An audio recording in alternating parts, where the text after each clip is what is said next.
So yeah, I'm Mike Lander. I'm the technical director at Elevate there. I've been doing Drupal now for about 11 years. A lot of my focus, if we're going to use labels, my focus these days is more back-end stuff.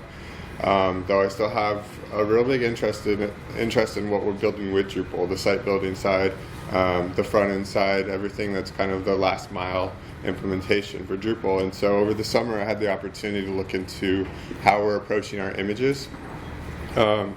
And so it's something that I've followed on and off for years, something that's things like JPEG 2000, JPEG XR, and now WebP, like what's the next standard that's going to be for images. And then upon learning that we're finally starting to see WebP roll out, and something that then I was like, this is awesome, like let's go back and see what we're doing from the most simplest image style stuff through responsive images and then to image formats and optimization. So I got an opportunity to look at that and along the way contribute a few modules as well as use a number of contributed modules that are out there in the space already and kind of put together this recipe that we're now using on all the projects that we spin up. So what we're going to do today is we're going to start at just the most basic level. And it's probably going to start a little slow and a little bit boring for some of you, but the goal is we're going to start with the most simple level site and then we're going to walk through to full image implementation using all of these buzzwords that I've been talking about so far. And there should be a little bit of time left at the end as well for questions. So let's start with the most basic workflow in Drupal. You upload an image to Drupal. Drupal stores that image. Drupal then renders a page with that image. Pretty straightforward. It just follows a general Drupal convention that you rarely want to edit or alter something when you input it into Drupal. You generally want to alter something when you render it out in Drupal. So whether it be text, images, anything like that, you're trying not to change it when it's going into the system. You want to keep it as original as possible, and then you want to alter it going out, which is where image styles then came from. So we upload the image into Drupal. Drupal is going to store the image. And then, can you guys see my cursor? Great, okay. And then Drupal renders the page with the styled image, essentially puts the image tag in there.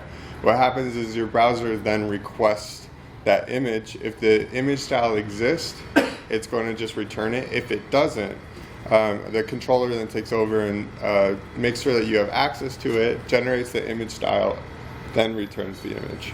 And so after that, going forward, until you flush those images out, it has access to those images.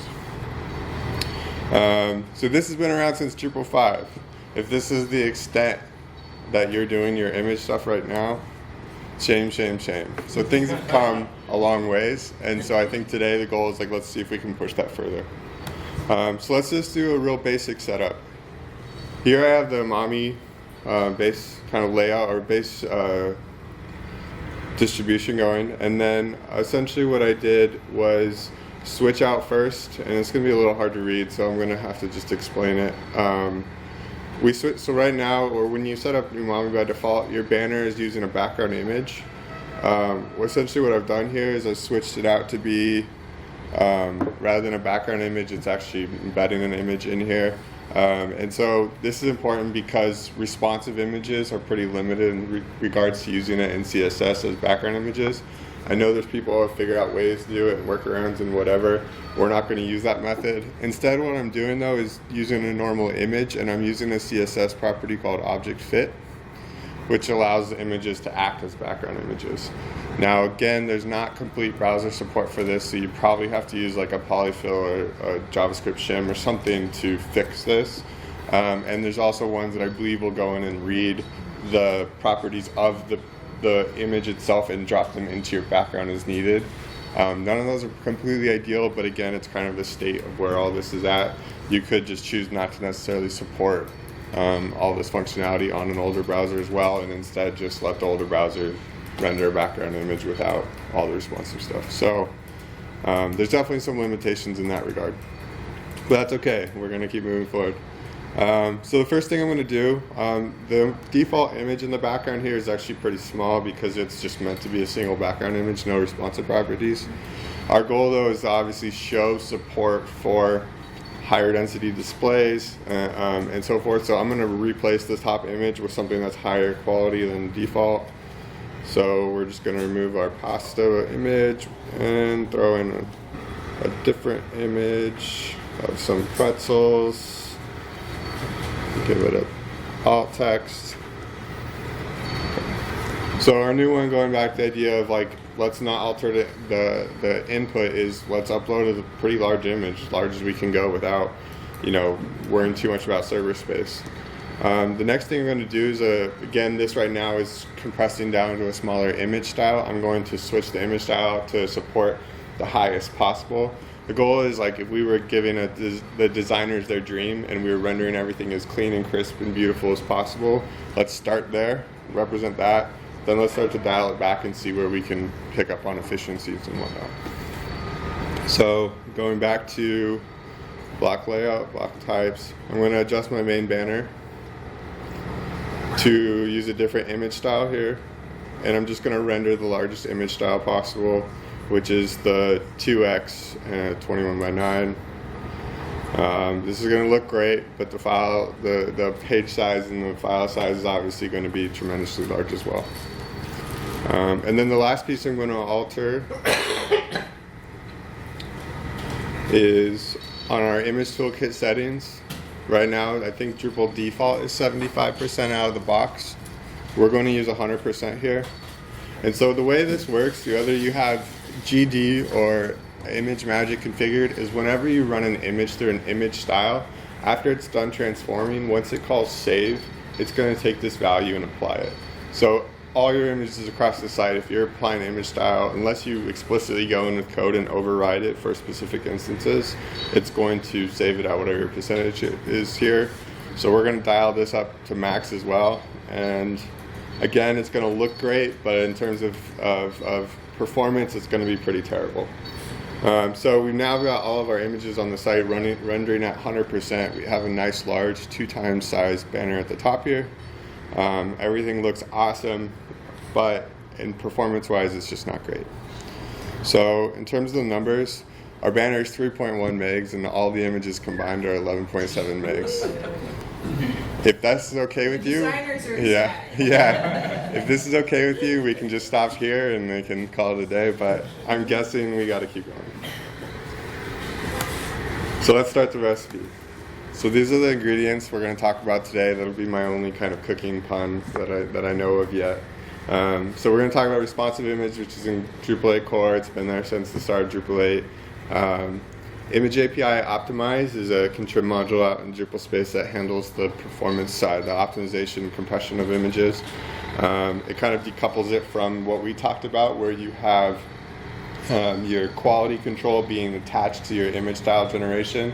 It's going to allow us to separate that out. And again, that's why it's important for us to set that to 100%, because we no longer want image styles to be affecting quality. And then Image Optimized GD and WebP are two processors or pipelines for Image API Optimize, which we'll get more into. And Blazy is a tool that we can use for lazy loading images. So let's start with responsive image. Responsive image allows you to switch out image styles based on browser width and density. So it's whether you're using essentially an HTML5 picture tag or an image tag using the source set attribute, it's something that allows the browser to determine which of the images is the best fit.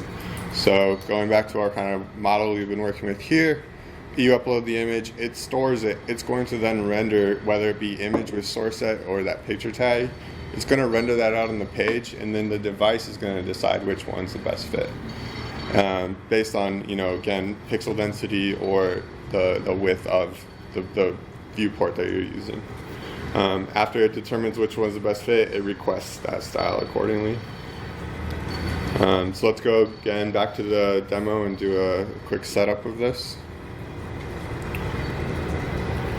So this time what I'm going to do is going to go into responsive image styles. Obviously you need to enable the responsive image module, which is part of core.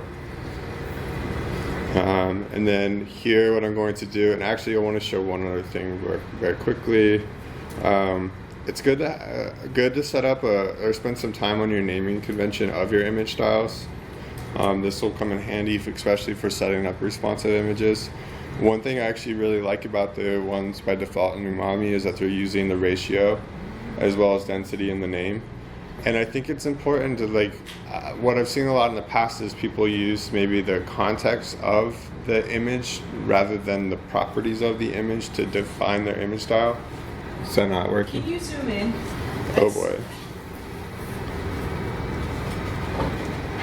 Yeah, if we can do a projector thing. Like if you just... Yeah, I might just pull this off if I have to.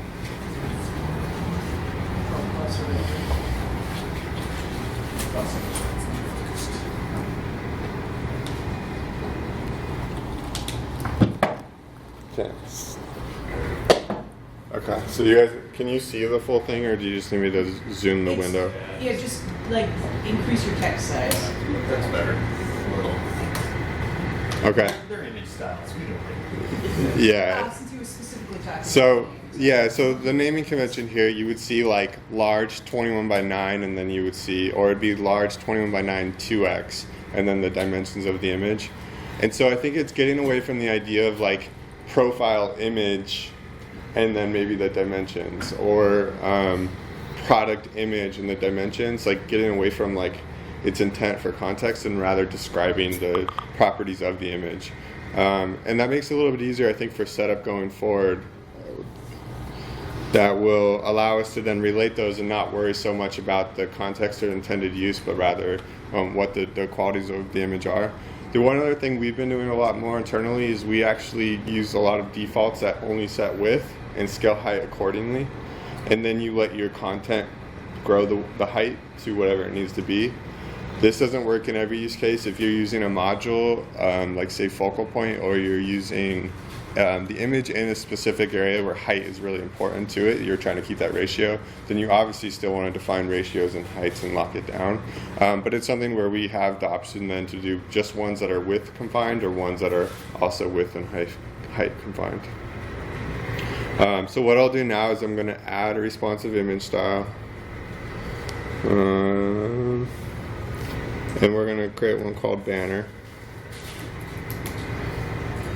And then you have a few options here. Again, I'm not going to go into a ton of detail on responsive images. I think it's a topic that's been talked about a lot over the years, but we'll go through a basic setup and kind of cover it high level.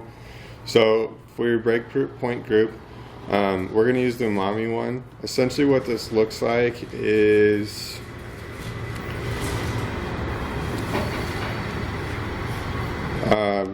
you just have a YAML file somewhere, whether it be in your theme or a module or whatever it may be.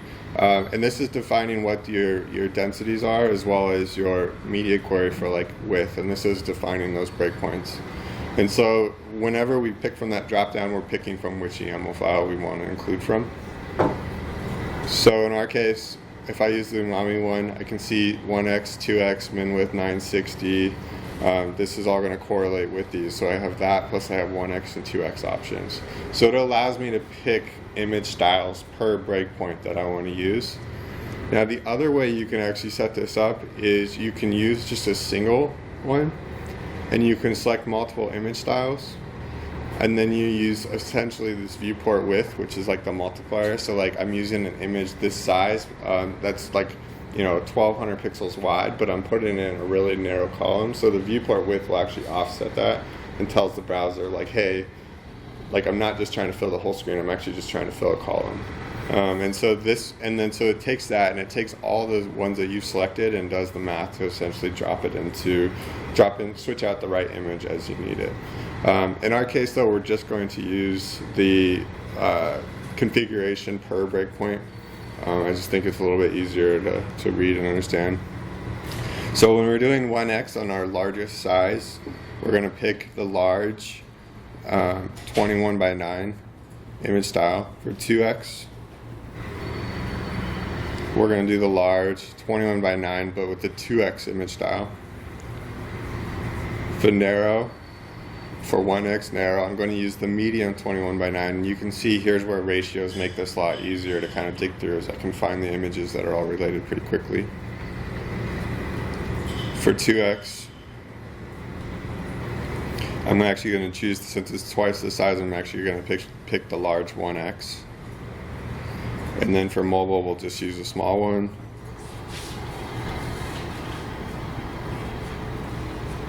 And we're gonna just leave 2x off. I think for mobile, it's kind of the battle of like speed versus the quality of the image. So we're gonna just go with the 1x1 and just leave that one off. And then you set your fallback. And generally this would be your smallest one. So we're gonna do the small 21:9 again.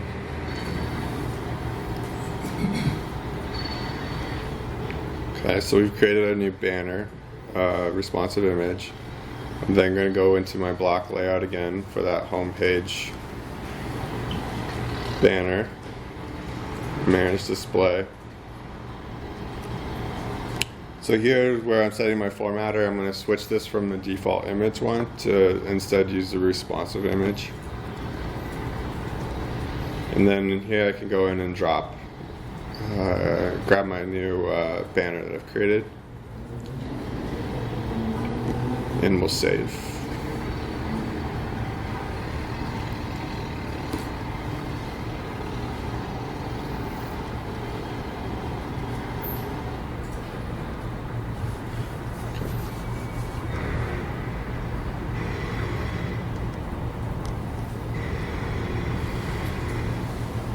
So now instead of just a general image tag, we have a picture tag. I'm going to copy this over actually because of this size.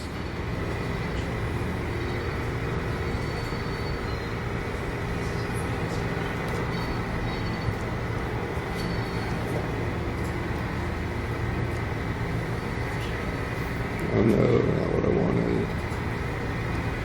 Let's just do...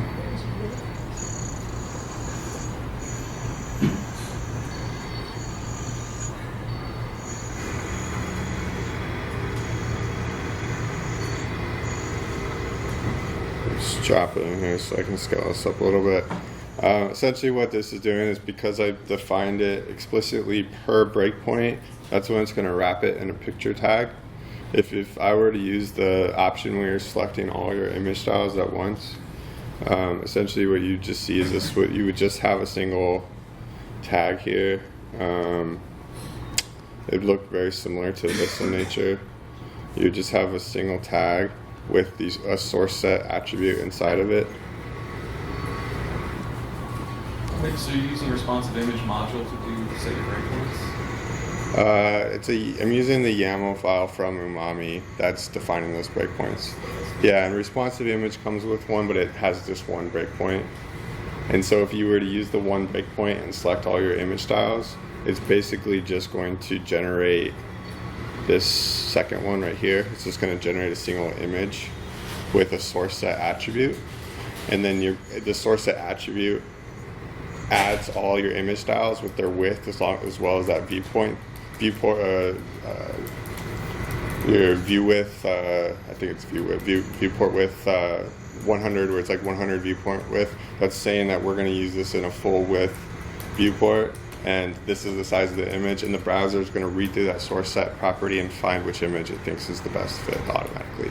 Whereas if we use multiple breakpoints, where we've explicitly defined those breakpoints, and then for each one you pick an image style, that's when you get the picture tag, and then we have breakpoints here that are corresponding with, like, here's the 960, the 768, and then the fallback is down here, and that's all corresponding one-to-one with, like, here's our 960, our 768, and then our mobile size. Does that make sense? Okay.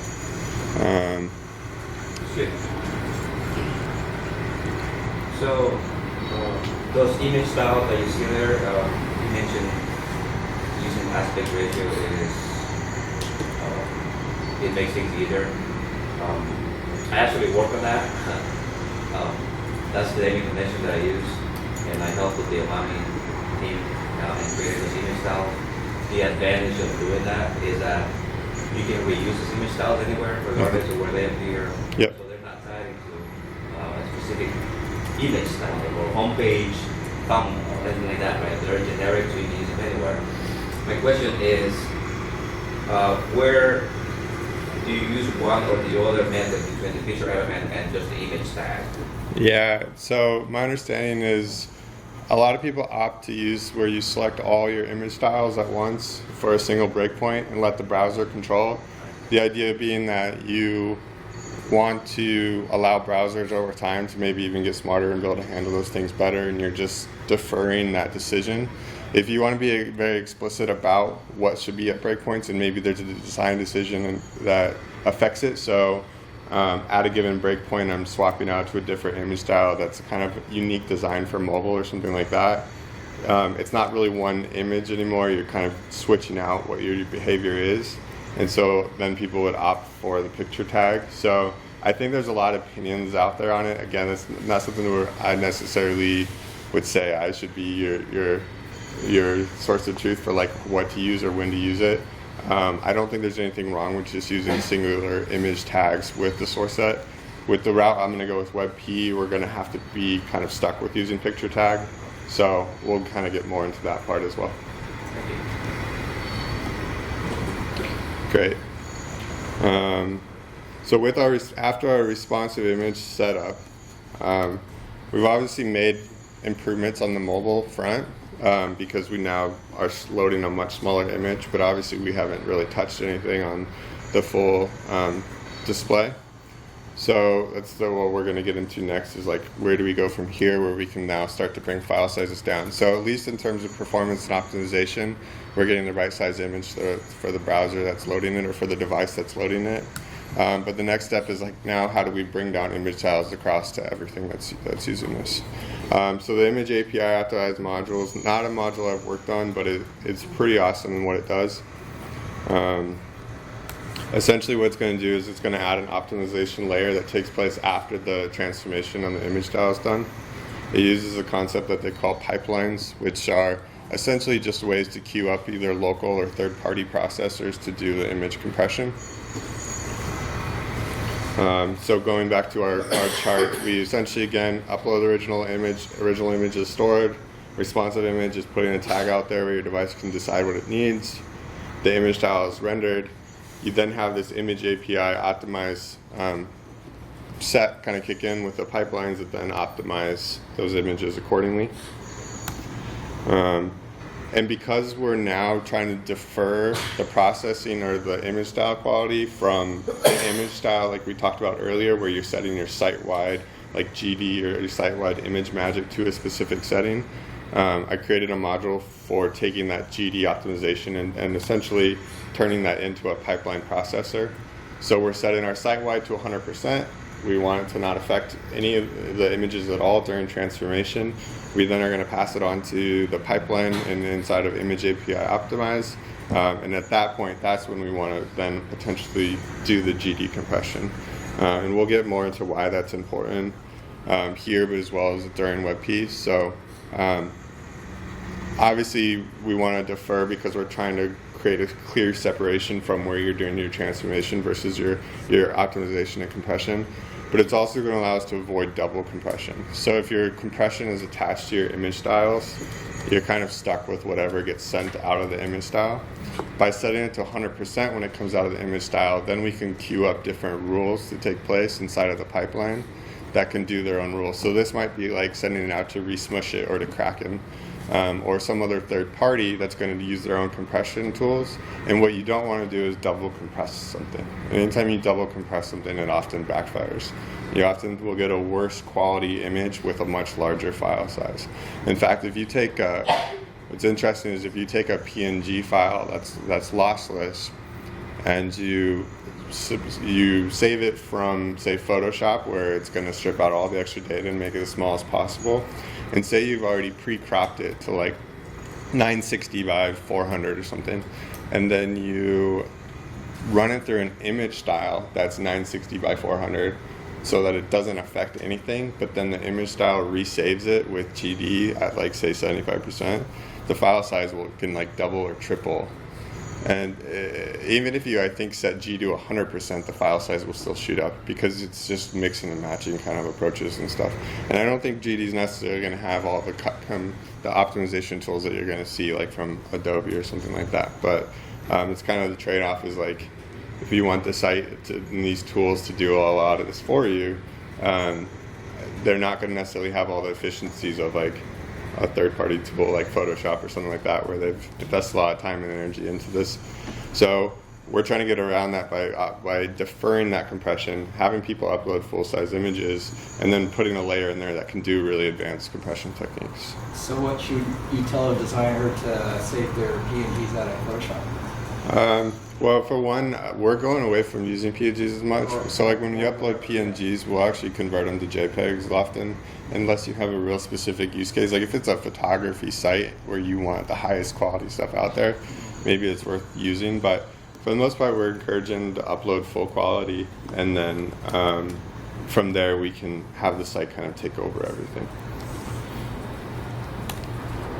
So let's go into the setup of this.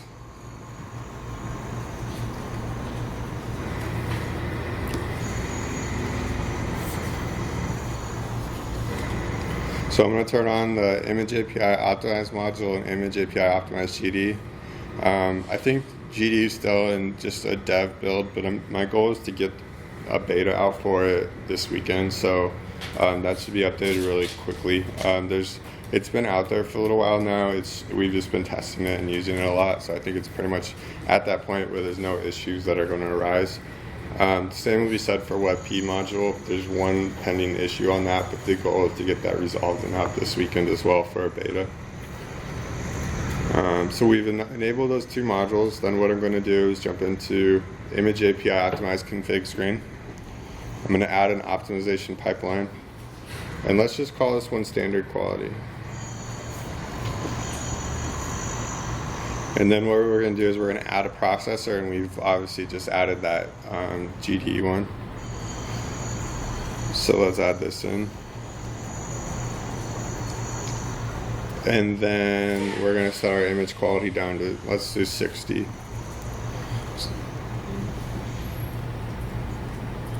And then you can go back one level up to the image optimized pipelines kind of overview page.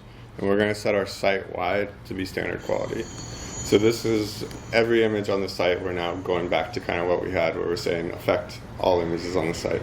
But we'll get into why this is important. Super quick question. Yep. Would that even include, when you say an image, like literally, would that include like a one-off image that's just like you from the WYSIWYG, hit? There's an image style being applied It to has it. to be an image style. Yeah, so this, Okay. I yeah. just wanted to clarify. Yep, that's a good question. So the question is, does it affect any image on the site? Any image that's ran through an image style, this essentially hooks into image styles, and it actually overrides the class, and extends the class, overrides the service, replaces the image, and then does the optimization layer on top. So that's great. I think we'll see a pretty big improvement from, at this point, the 3.1 style. The one thing I am going to do as well, there's a few bugs around like when to flush image cache and stuff like that. So we're going to flush out our images so that we regenerate those images when we hit the page. So I'll go ahead and reload this.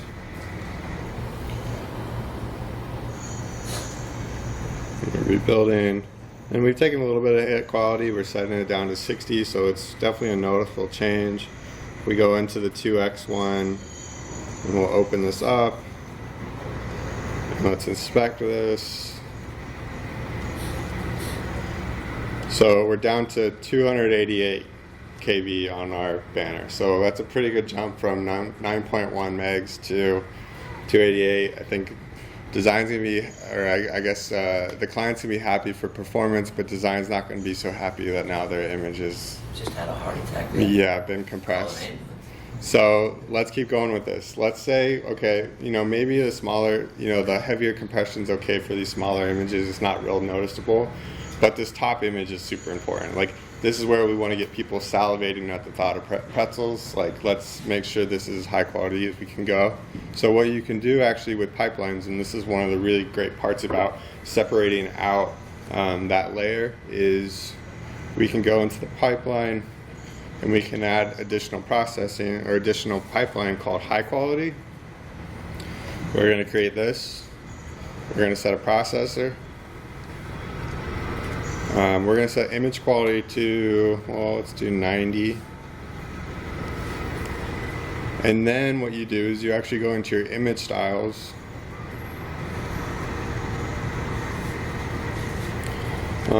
And you can see here, it shows you what your default is. In our case, we're using standard quality, but we can actually then change these and override ones individually that we can go in and make high quality. Now, what we do internally is we actually create another image style to do this. So we would have like a high quality, large 21 by 9 2x. And that way, but it is a lot of extra entry because you have to create double the image styles. And I'm going to spare you guys me creating all these image styles again. But it is a nice way to create separation because then you can just switch back and forth to whatever you want to use. And you can do a lot more with, say, pre-processing in a template and pick one off for special scenarios. And a great example of that is like if I'm going to render a color overlay on top of a background image, it's probably okay to like use the standard quality, but maybe when there's no overlay, I want to use the high quality. So by separating those out, you could switch between, the large 21 by 9 versus the smaller 21 by How do you 9. change the name when you go from high quality to standard quality? We would just recreate a new image style that's like, add a new image style that's like large 21 by 9 dimension, high quality, or HQ at the end. So just create new ones that are identical but with the new name.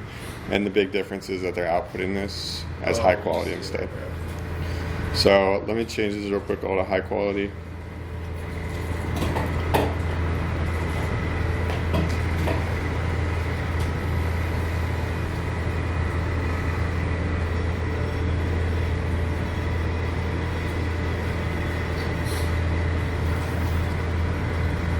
So I'm going to leave the small one still small again because it's mobile. I just kind of prefer to leave it more standard quality. And this is something, again, I'm not like the gospel telling you what to do here. I think you should test and mess around and see what you prefer and where you should use higher quality versus lower quality.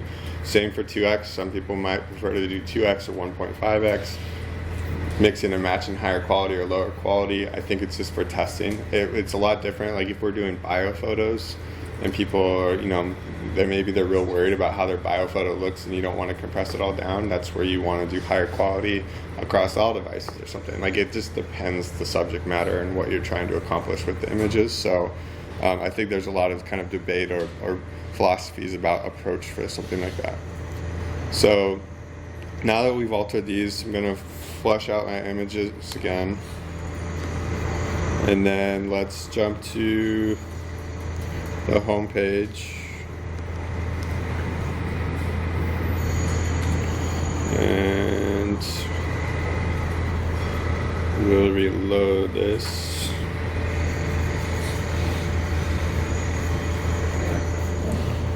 So this should be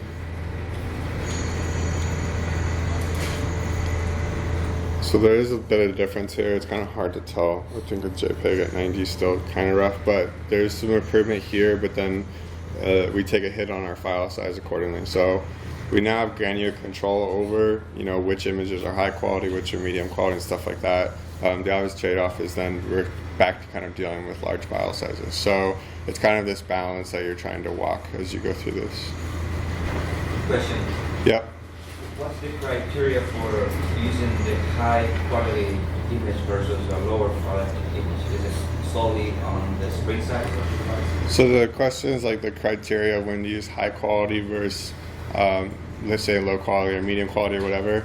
I think that's kind of up for you to decide, to be honest. If I was doing a website that's very visually heavy and I want the images to really pop and stand out, and I'm not as concerned about performance or the size of the assets, then maybe I would opt for using high quality more frequently throughout the site. So it's really on a use case of like how important is the imagery on the given site or the specific imagery on the page that you're trying to focus on. Maybe you opt for high quality and then you use standard quality for everything else.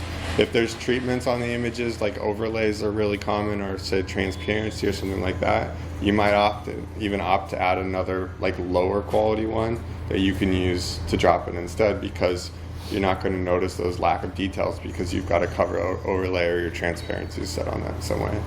Does that make sense? Yeah. Just have a problem when you said if you're not concerned about performance, that I don't think everybody will be. Now, these treatments that we are seeing here, are they being done at the picture tag level, or are they done at the image? So the question is like where the treatment's being done, if it's the on the image or the picture tag. Essentially, the picture tag is responsible for which image style you're loading, which image with the applied image style you're loading, and then we're applying the optimization onto the image style itself, but we can hand pick which image style is getting it. So a mobile device might get a standard quality version of the 21:9 small size image, whereas when I'm loading it on like a MacBook with the 2x display and it's all fancy, you're loading the high quality, twice, double size image. So you can hand pick that, and the whole idea is it gives you more granular control over where and what you use, rather than just kind of defaulting to the site-wide image quality. Thank you. Yep. So we'll go on to the next piece is the WebP element of this. So Image API Optimized WebP is another module I created just for creating a pipeline for the WebP, the concept of using WebP images. The thing that's a little bit different here is we actually have to generate a derivative. So we can't just take the JPEG and convert it to WebP because not all browsers are supporting WebP. So what we actually are going to end up doing is we're going to do the image styling onto the JPEG, and then we're going to create a derivative WebP that's a clone of the JPEG before we do the additional compression on the JPEG image, which we'll talk more about. First, the benefits of WebP. So for those who don't know, WebP is the format that Google came out with. It employs both lossy and lossless compression, which is awesome. It means you can take a PNG image that's lossless and keep it lossless and still get a pretty significant savings. It supports transparency in both lossy and lossless, which is another really awesome benefit. So terms against JPEG, it says 25 to 35% smaller than JPEG. I would actually say it's probably more significant. It's hard because there's a lot of different opinions about quality, and there's a number of tools that they use, like data points, to try to say if two images are the same quality. But in terms of like perceived quality, I'd argue WebP kind of focuses on better things. So I would say that there's probably a little bit more significant improvement there. 26% smaller than a PNG when it remains lossless. But if you were to take a PNG and convert it to lossy and still be able to keep the benefits of transparency, it'll actually be 3 times smaller than a PNG. In terms of browser support, it's pretty good, but right now there's no support from Apple, and obviously IE11 is still IE11. I've heard rumblings of like maybe Apple coming around on it. It's a little tough because it's Google, so you just don't know if they're gonna kind of succumb to the pressure of it. That being said, it's okay because we can still support JPEG, and again, that's why we're gonna create a derivative off of it. This is not going to be great to tell on here with all the lighting and stuff, but I'll kind of explain. So we're doing, in this case, I took GD and just set them both to image quality 50%. Now, it's not necessarily fair to compare 50% to 50%, but I would actually say in this case, 50% WebP looks significantly better than 50% JPEG, and yet you still are going to see a size gain or a size improvement for WebP, even though I would argue that we could probably set WebP to 40% and have these be more comparable in image size and see even a bigger benefit here. But a few areas that I'm not sure going to show too well here is like the gradient that's in this bowl. There's a lot more noise going on here, and this is going to be a lot smoother steps here. It almost looks like it kind of blurs it. There's a blur effect. And I think, again, you see a little bit of that in, looks like a glass of milk or something like that. Just there's a lot more noise and stuff going on. And then, there's areas here where I think it's kind of debatable. There's a little bit more detail here, but I think it looks a little noisy and unnatural, where maybe you lose a little bit of the detail here, but I think it just looks a little bit more in line with what the rest of the image is showing. And another example, which again I'm not sure how well it's going to come through here, is you can see kind of the blur in the background here is pretty smooth overall. Here there's a lot more kind of not just noise, but you get the kind of the square like pixelation of the background, but also the colors. And this is where it's really important, is whenever you do JPEG compression, you can oftentimes really like squash the colors. Like lose a lot of the colors, and it turns everything a little bit more towards a gray. Here with WebP, we benefit like the vibrant background colors a lot better, which is a really nice gain. And we're still looking at a smaller file size for this. So in terms of our workflow, same thing, upload image, store image, display image. What happens though is your browser decides, hey, I support WebP, and it's going to request the WebP format. And because we have to base the WebP file off of its JPEG or PNG source, what happens is the controller takes over and it says, hey, like which image am I based on? Which JPEG, which PNG, which GIF, which whatever. And it's going to generate that image style. And then when it feeds it to your image API optimized pipeline, we generate both the JPEG, but we also spit out the WebP version below. So let's go into that setup.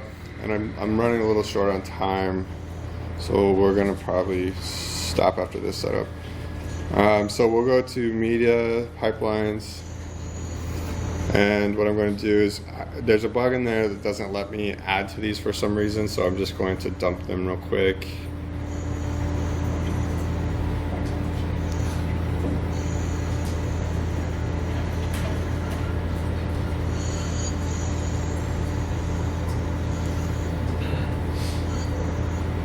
So set this to 60.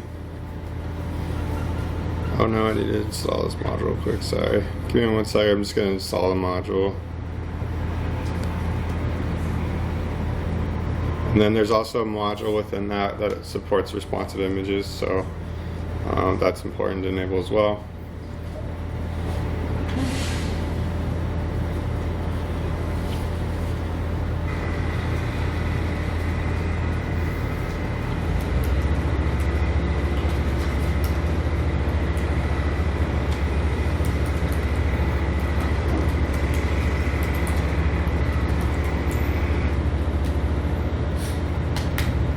Alright, so we're going to add the WebP driver. And again, it's important that this runs first, because what you don't want to do is you don't want to do the compression of the JPEG, then convert it to WebP, which then is going to compress it further, and you're going to have a really awful looking image with not much savings benefit at all. So we're going to create both of these at 60, and then I'm going to create a high quality one.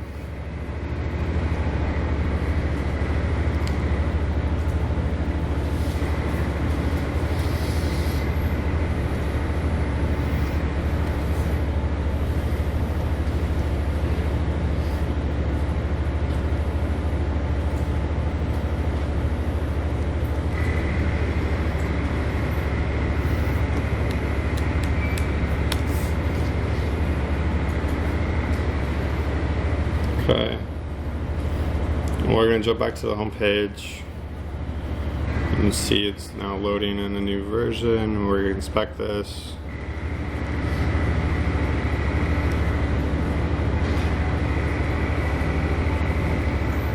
Okay, so what you're essentially going to get, I'm going to just scroll over here since it's all small.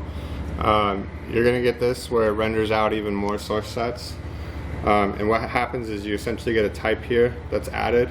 In our case, it'd be image WebP, but we also have the JPEGs here, so we basically duplicate everything for WebP that we had for JPEG, but now with the WebP file linked, your browser's going to determine if it supports this or not, and then it'll load the associated WebP file. Again, I'm not going to try to let you just look and compare with this. On this screen, it's going to be hard to tell what the improvements are visually. You'll have to just kind of go test this out, but I would say in general, it's probably better in most ways in how it's handling gradients and stuff. But in terms of benefits, we've cut down to 419 for the banner, which is still pretty high. I'm not saying you should use 90%. I think maybe squashing a little bit more, but you can tell we can gain a lot with WebP. It allows us to push our quality up a little bit higher. We're from 806, that was for the JPEG, to 419. Maybe we do JPEG at 80 and we do WebP at 85 because of those benefits offset. We're also running 2x on the banner, which I'd say is pretty high. I think we max out at 1x even for full width banners, unless it's something that's very visual and you want it to be very strong. We would actually do something smaller there. So pretty significant improvement overall. Fortunately, I think I'm out of time, so we're gonna hold off on Blazy. But I can try to do a blog post, just put something up on it, and I can update the page for everyone on the Blazy stuff. Cool. Thank you.